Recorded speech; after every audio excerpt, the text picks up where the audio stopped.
దేవుని మాట నువ్వు వినగలిగితే నీవును నీ కుటుంబము ఆశీర్వదకరంగా నా దేవుడు మారుస్తాడు. నీవు వినడం లేదు, దేవుని మాటని తిరస్కరిస్తున్నావా? ఖచ్చితంగా బైబిల్ అంటుంది, నీ గోవి నువ్వే తోడుకుంటున్నావు, నీ గమ్యము గురిలేనిదిగా మార్చుకుంటున్నావు, నువ్వు చేసే ప్రయాణము కష్టాల పాలు చేసుకుంటూ వస్తున్నావు. కారణం నీవు దేవుని మాట వినడం లేదు.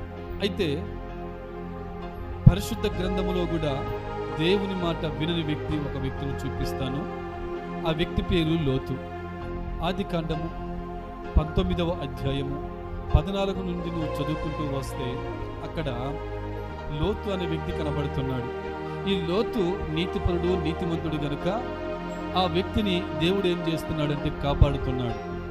ఆ సొదొమ గొమొర పట్టణాన్ని, ఇదిగో ఈ పట్టణమంతయు పాపముతో నింపబడి ఉన్నది, ఈ తాడి తమ్మి లేకుండా పాపాలతో చేస్తూ వస్తున్నారు ఈ ప్రాంతంలో, ఈ దేశంలో, ఈ పట్టణంలో ప్రజలందరూ. అయితే నీవు నా ఎదుట నీతిమంతుడిగా కనబడుతున్నావు గనుక నిన్ను, నీ కుటుంబాన్ని నేను కాపాడుతాను. కాబట్టి ఈ పట్టణాన్ని నువ్వు విడిచిపెట్టి నువ్వు వెళ్ళమని దేవుడు ఆజ్ఞాపించాడు. ఈ లోతుతో చెప్పగా ఈ లోతు చెప్పినప్పుడేమో విన్నాడు. ఆ రాత్రి చాలా తొందరగా రెడీ అయ్యి ఈ పట్టణాన్ని విడిచిపెట్టి వెళ్ళాలని అనుకున్నాడు. తెల్లవారేసరికి ఈ వ్యక్తి ఏం చేశాడు తెలుసా? నిర్లక్ష్యం చేస్తూ వస్తున్నాడు.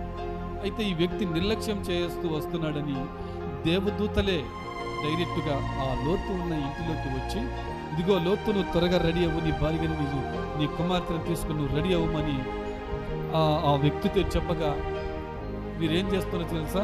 తడువు చేయడం ప్రారంభించారు. అయితే తడువు చేస్తున్నా కూడా ఆ విషయంలో దేవుడు ఇంకా కనికరం చూపిస్తున్నాడు. ఈ లోతుని, తన భార్యని, తన బిడ్డల విషయంలో దేవుడు కనికరము చూపిస్తూ ఈ దేవదూతలు వారి చేతులను పట్టుకొని ఆ పట్టణంలో నుంచి బయటకు తీసుకొని వచ్చి ఒక చోట నిలబెట్టాడు. నిలబెట్టిన తర్వాత